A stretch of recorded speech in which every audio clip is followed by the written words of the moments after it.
So one thing, as we know, Chinese soldiers have not fought a hard war actually, Hmm. and in the near future, past actually. So this is a big weakness with them. And what are the other weaknesses you see in the China's military or the Chinese power that India can use? So the other weaknesses are that it's a conscript army. People in Indian army is a volunteer army. Those who want to fight, they join. So it's a professional army. In a conscript army, you are being forced to come. The other thing is that China no longer has the demographic dividend. Its population is declining. It is no longer the most populous country in the world. It is second most populous country in the world. And birth rates have declined. Marriage rates are very low. And youngsters are not really interested in joining the army. Army, the PLA, all branches of PLA are involved in high level of corruption. And most of the Chinese equipment is actually pirated version of Russian weapons or designs reverse engineered. And of course, some of them they have stolen technology from United States when there was a honeymoon between United States and China. And if you look at the power structure, because Chinese army controls everything, there's a lot of resentment domestically. And Xi Jinping is the commander in chief, and he has to fire the two successive defense ministers. He had to fire, um, you know, foreign minister. So there are a lot of problems. There are a lot of weaknesses. Yes, you would not underestimate Chinese, defense establishment. Having said that, you cannot even overestimate. We have talked about cyber power and cyber warfare. Well, the hackers, flaming China, Mm. they hacked Chinese, establishment for a period of 6 months, and China was not able to do anything. So welcome, Dr. Adityanjee. Welcome to the platform after some time. Thank you, Mr. Sinha, for having me on Global Focus once again, albeit after a little while. Yes, yes. So I have a new topic with me. Hmm. This is about India and America. Hmm. India just watched Pakistan's army chief sit down with Iran's foreign minister as a peace broker, Hmm. while Modi stayed silent. Hmm. India watched Trump praise Pakistan's military on live television. Hmm. India has an energy crisis because of the Strait of Hormuz, and India's own air force was caught off guard by Chinese weapons it had never seen before. So the question for the next 40 minutes is this: is India a rising power, or is it a country running out of options? So just let's start. India clearly needs America to balance China, but America knows India has no other option. So in a real conflict with China, what does Washington actually ask for in return? How transactional does it get? So I actually don't agree with the basic premise of this argument that India has no option. Right. I think that is a flawed assumption. It is like saying that United States is the savior of India. Tell me how many times United States came to India's help when Hmm. India had minor conflicts with China. United States did not. Yeah. So to think that any superpower will come to your rescue, I think is a delusional notion. And this whole thing, this whole thesis, this article in War on the Rocks Hmm. by Rajeshwari Pillai Rajgopalan and Mr. Rajgopalan is based on a false premise. It basically takes the Western viewpoint without realizing India's actual situation. We are de facto in a multipolar world in which it's not just US and China as the two hyperpowers. Yes, they may be two superpowers, but we have a multipolar situation in which India is definitely emerging as a new pole, and you cannot discount Russia despite its decline. And you have an emerging middle level power that is coming out, and that is European Union. Yeah. And everybody is hedging their bets. So in that process, India is developing better relationship with the EU economically and otherwise. Yeah. India remains having good relations with Russia despite a reduction in supply of armaments from Russia from 90% to, let's say, 50 or 55%. So to say that United States knows India is stuck with it, I think is a hyperbole. It's a wrong notion. And look at both these parties. Yeah. United States itself is a declining power. Yes. China has already achieved its peak potential. It is going to go on a downward spiral now. There are a lot of internal problems in China, whether it is economy, whether it is unemployment amongst the youth, whether it is internal debt or external debt, the collapse of the housing sector, the young people going to rural areas and lying flatlining, and political problems inside the CCP, with Xi Jinping having changed the system. There's a lot of opposition to Xi Jinping, and that is reflected in, he firing successive defense ministers or other high ranking officials from the post. So to assume that both United States and China are rising in strength while India is static, that is a wrong assumption. Actually, India has not achieved its peak potential yet. India is a rising power and will continue to rise. And, in terms of nominal GDP, India is fourth in the term. And in terms of PPP, it is like third largest economy. So I basically just do not agree with that analysis that was done in War on the Rocks article, because if you look at United States is trying to placate China. Trump has already announced formation of G2, and Mr. Xi Jinping gave a very stern message to United States. Whereas India's border problem with China have not impacted US behavior towards India. It has not shown any understanding. It has tried to use India for its own purposes in Indo-Pacific, specifically possibility of Chinese invasion of Taiwan. And that is where United States needs India's help. So India will have to take care of itself as a rising power. It cannot actually put all the eggs in one basket of a declining superpower. India will have to do what Deng told China, hide your strength and bide for your time. Keep on working. Keep on working on improving your comprehensive national power. You do not align with one particular pole and try to have good relations with everyone while you are strengthening yourself internally. Yeah, even with the smaller nations. Yeah.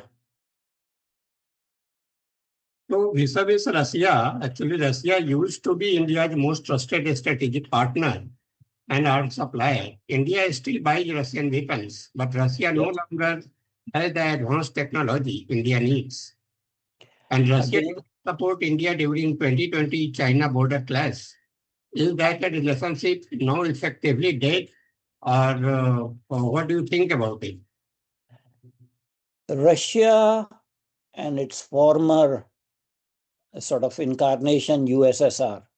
Yes, USSR disintegrated, so Russia became a declining economic power.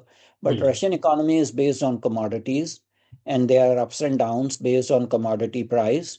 Russia did the foolish thing by invading Ukraine, and that has affected the comprehensive national power of Russia.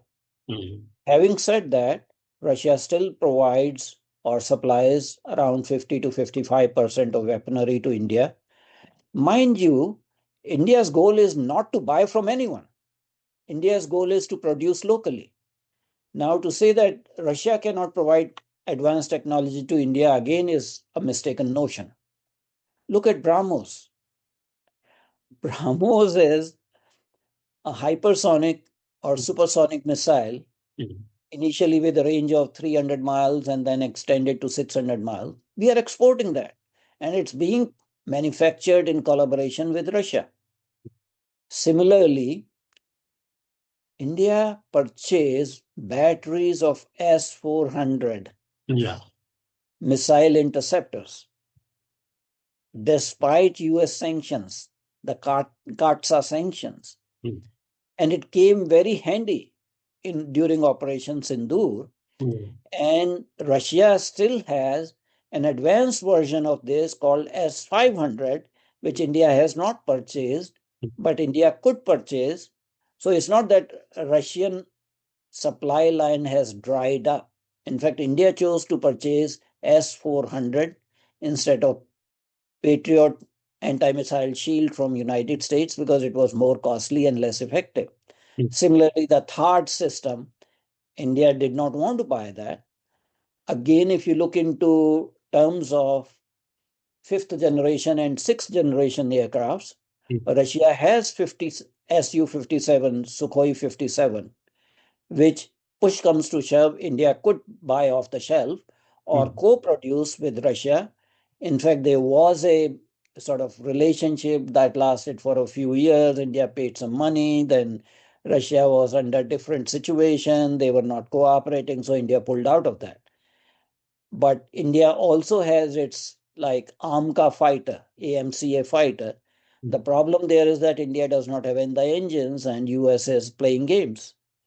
So to say that, India is stuck only with United States for high technology, Mm. supply of high technology from US comes with strings attached and with remote control, backdoor switch.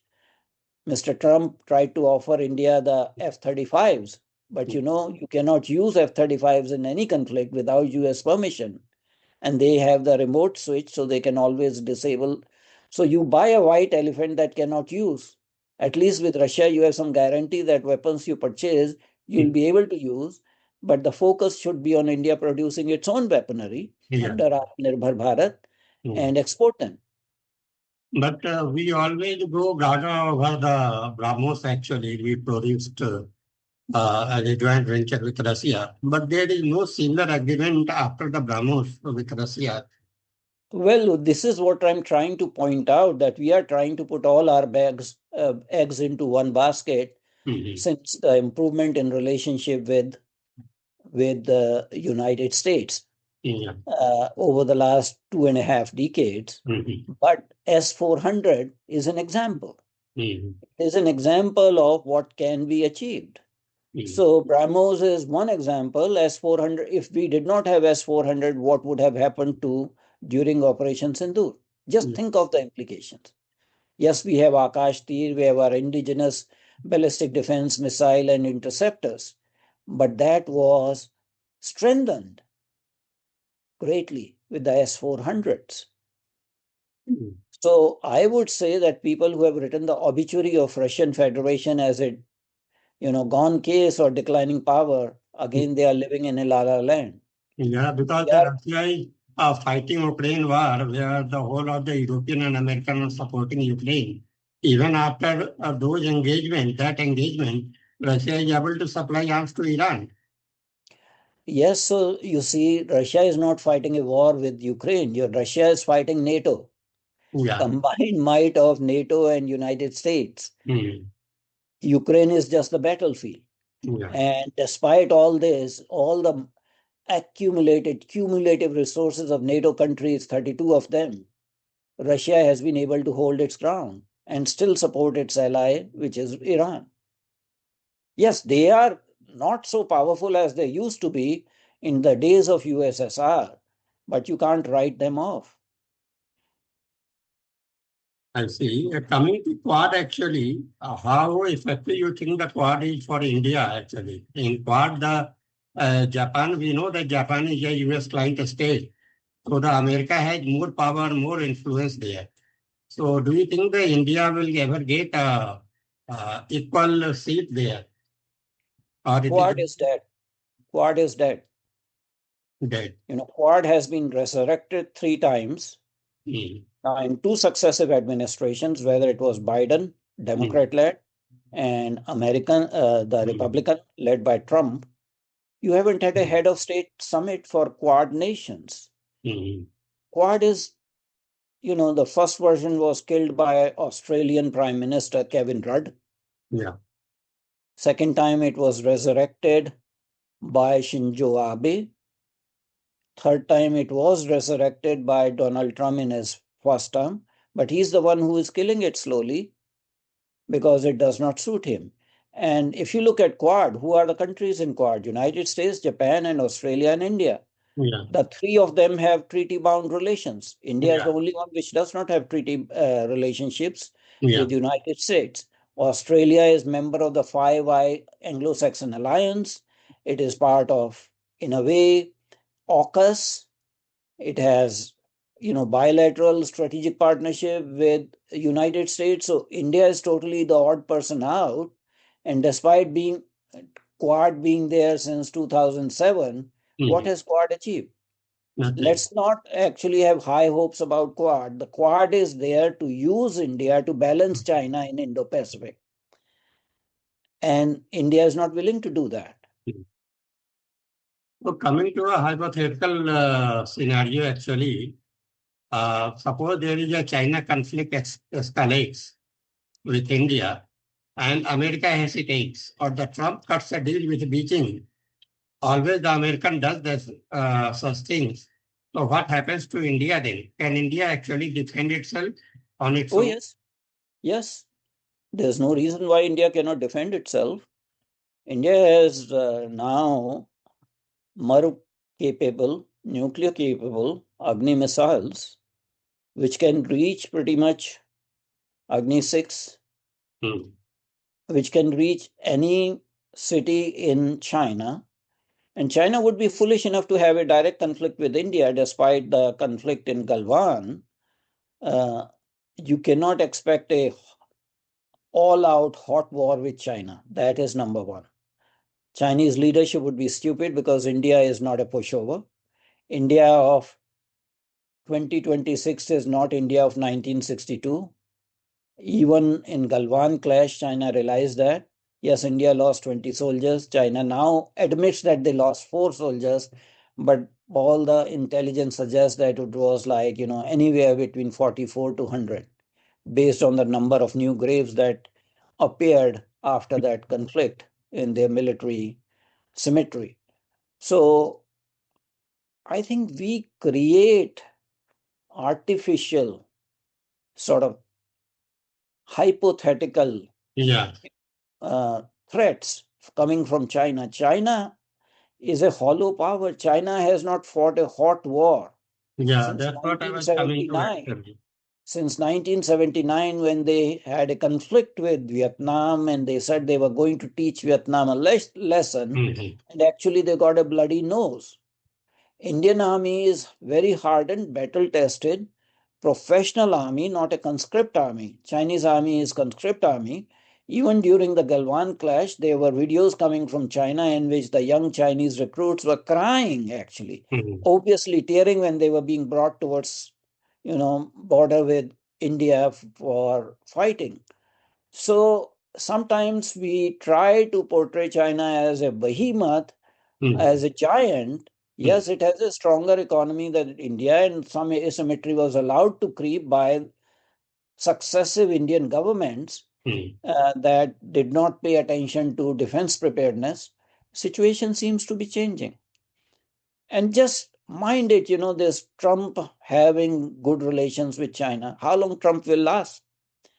His tenure is maybe 2.5 years more. In November, there'll be midterm elections. And if the other party comes into majority, his wings would be clipped. He may face impeachment once again if Democrats come back in House and Senate. So there are a lot of conditionalities to Trump's power. And of course, his tariffs, Supreme Court clipped his wings. He's trying to get tariffs by backdoor. You cannot trust United States helping India.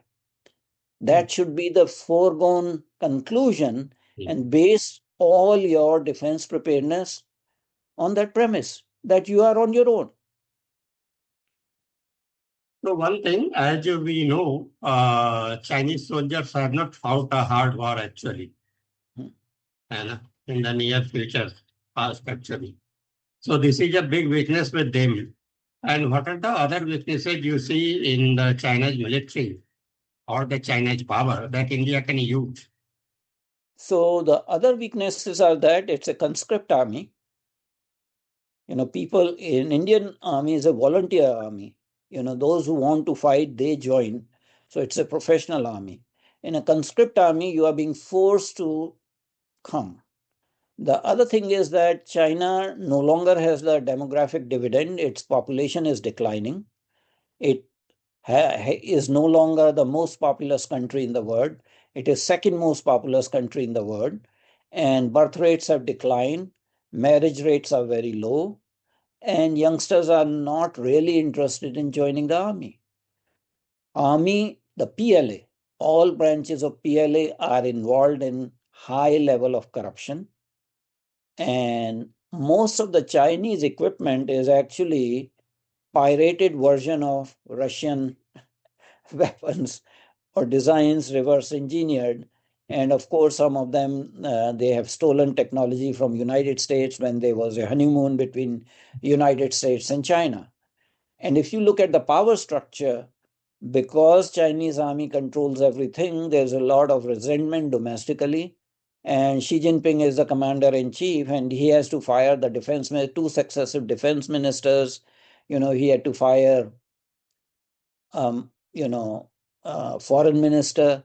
So there are a lot of problems. There are a lot of weaknesses. Yes, you would not underestimate Chinese, defense establishment. Having said that, you cannot even overestimate. We have talked about cyber power and cyber warfare. Well, the hackers, Flaming China, they hacked Chinese, establishment for a period of 6 months. And China was not able to do anything. So there are a lot of problems. And if India continues to forge ahead with the path of Atmanirbhar Bharat, and yes, you can take technology from wherever it is available, not necessarily from United States, because again, US is not a reliable partner. You can get Safran engines, or you can get Airbus, from Airbus consortium, the jet engines. You can, rather than, or Rolls-Royce jet engines, because you have seen the saga of GE 404 and GE 414. Yeah. GE 404 were delayed by 2 to 3 years, and they started coming in bits and pieces, one engine at a time kind of thing. And with GE 414, they have arbitrarily increased the price to 3 times the price negotiated. So how can you trust a supplier that behaves like this? So you have to focus on your indigenous Kaveri engine or its substitute, meanwhile get from other sources. So those are the options you have rather than just relying on United States. I have one question on my mind. Earlier, India was considered the best in the world in producing the small arms for a long time, actually. The small arms, not the big arms, they were producing. So how far do you think India has utilized that skill to produce some new kind of arms today, when we are making the weapons? I think it is being reflected in India's export of small arms. India's negative list that India is no longer buying certain arms that used to be procured from abroad, Yeah. and that has created some heartburn in foreign suppliers. Mm. And India, sort of, manufacturing long range guns Mm. or, domestically through this Kalyani Forge. It's a private kind of establishment. Mm. There is focus on public private collaboration in defense manufacturing. Mm. For a long period of time, there was a myth that Indian government cannot trust private suppliers within our own country. Okay, private sort of industry to produce weapons. That myth has been shattered now. So India is having a developing military industrial complex in which government and private sector players are playing their part and manufacturing in India. So uh, as that increases, you will see more and more items being manufactured. You know, you Domestic. have domestically produced Zorawar tanks that are being deployed now Mm. on India-Tibet border to face the PLA. These are lightweight tanks which are like 40 tons kind of thing. They have high maneuverability in that difficult terrain. So yes, there were problems with DRDO, there was corruption, there were delays, all those kind of things. Those are things of past. Mm. But Again, now they are doing excellent work, DRDO yes, and this is what I'm saying, that India of 2026 is not what it was in 1980. now are coming to the Operation Sindoor. India was caught completely off guard by Chinese weapons, reportedly advanced jets and long-range air-to-air missiles. During the India-Pakistan confrontation, Operation Sindoor, I mean, that's a wake-up call. What does India need to invest in urgently? Laser weapons, hypersonics, AI-guided system, or something else? Is there actually enough time? Well, India needs to develop all of them that you mentioned, Yeah. whether it's laser weapons, whether it is AI guided systems, precision systems, whether it is interceptor missiles, which we have, Akash Tir and other things. India could also have maybe again some joint collaboration and joint production of intermediate range hypersonic missiles, Mm. road maneuverable, in collaboration with Russia. Mm. Russia has produced a new missile that was tested in Ukraine war, and the name of that is Rashnik. It Yes. was it was deployed twice, Mm. and it scared the hell out of Europeans or the NATO backers of Ukraine. So if you want to buy off the shelf, that would be something that would be, strengthen India's, offensive capabilities. Mm. It has a speed of 10 Mach, can Mm. go up to 6,000 kilometers, but Mm. Agni 6 and Agni 7s are also undergoing trials, Yeah. although they are not like, hypersonic Mm. or supersonic. So there are certain areas where you can actually strengthen your defense, but it requires determination, it requires willpower, and it is never too late. It is never too late, because when we are talking about geopolitics and military preparedness, it is not for tomorrow. It is not for next year. It is forever.